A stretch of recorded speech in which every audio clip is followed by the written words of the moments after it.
বলছে আমি ওই জায়গাটায় নেই যেখানে আমি ইন্টারভিউ করে বা আমি নিজে ঢুকে আমি কিছু ঠিক করতে পারবো।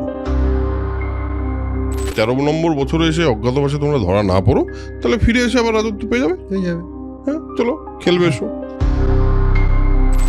পাণ্ডবরা কি নিজেদের বিপদ বুঝছে না, নাকি কেউ ওদের বলে দিচ্ছে না?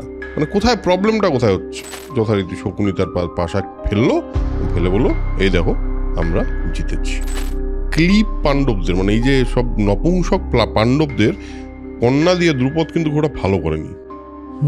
বলে এবার ভীম বলে, দুঃশাসন কথা বলে তুমি আমাদের খুব বিদ্ধ করার চেষ্টা করছো, কথা বলে খুব দুঃখ দেওয়ার চেষ্টা করছো, এবং প্রত্যেকটা কথা খুবই মর্মভেদী হচ্ছে আমার জন্য। একটা কথা বলি, যুদ্ধের সময় যখন তোমায় মারবো না, তখন আমি কথাগুলো মনে করো।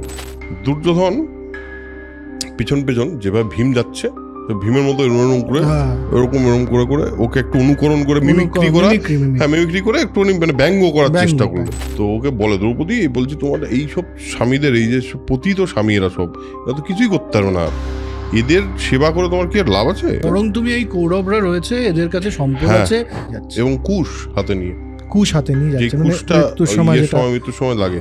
দ্রৌপদীও কিন্তু কেশ জালে নিজের মুখ আবৃত করে রেখেছে।